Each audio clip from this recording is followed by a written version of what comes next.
गुजरात के वडोदरा में बीजेपी ने स्थानीय स्वराज चुनाव को लेकर अपनी तैयारियां तेज कर दी हैं, जिसके तहत विविध चुनाव कार्यालयों का उद्घाटन किया जा रहा है। वडोदरा महानगर में स्थानीय स्वराज चुनाव को लेकर राजनीतिक गतिविधियां तेज हो गई हैं।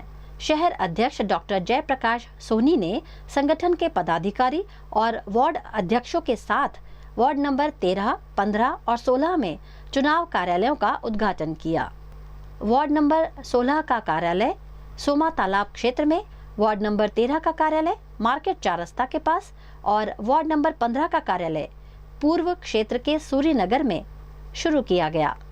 इस मौके पर बड़ी संख्या में पार्टी पदाधिकारी, संभावित उम्मीदवार और कार्यकर्ता मौजूद रहे। दावेदारी के अनुसार वार्ड नंबर 13 में 60 उम्मीदवार हैं, जिनमें 24 महिलाएं और 36 पुरुष शामिल हैं। वहीं वार्ड नंबर 15 में 41 दावेदार हैं, जिनमें 13 महिलाएं और 28 पुरुष शामिल हैं। जबकि वार्ड नंबर 16 में बड़ी संख्या में उम्मीदवार मैदान में हैं, जहां चुनाव को लेकर उत्साह साफ तौर पर देखा जा रहा है। भारतीय जनता पार्टी वडोदरा महानगर में आवेला 19 वोर्डमांथी कुल 14 वोर्डનું ઉદ્ઘાટન એક સાથે કરવામાં આવ્યું છે।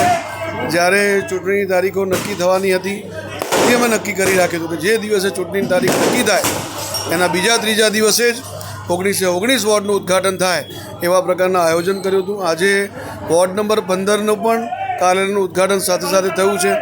તે બદલ વોર્ડ નંબર 15ના પ્રમુખશ્રી અને એમની પૂરી તમામ ટીમને ખૂબ ખૂબ અભિનંદન અને શુભકામનાઓ પાઠવું। ભારતીય જનતા પાર્ટી હંમેશા લોકોના વિશ્વાસથી કામ કરે છે, વચનથી વાસ્તવિકતામાં માને છે, વિકાસ અને વિરાસતમાં માને છે।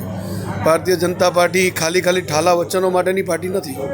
ભારતીય જનતા પાર્ટીએ જે વચનો આપ્યા છે તે હંમેશા પૂર્ણ કર્યા છે। લોકોના વિશ્વાસના કારણે માત્ર ખાલી ચૂંટણીના સમયમાં દેડકાની જેમ બહાર નીકળતા લોકોના એવું લાગતું હોય કે અમે જઈને માંગીશું મત મળી જશે। અરે ભાઈ, કોઈ દિવસ એવી રીતે મત નથી મળતા હોતા। મત મળે છે માત્ર લોકોના વિશ્વાસના કારણે। વિશ્વાસ જીતવો એટલું સહેલું નથી હોતું। એના માટે અમારા કાર્યકર્તાઓએ અથાગ પરિશ્રમ, સંઘર્ષ અને મહેનત કરીને આજે પાર્ટીને આ સ્થાન પર પહોંચાડી છે।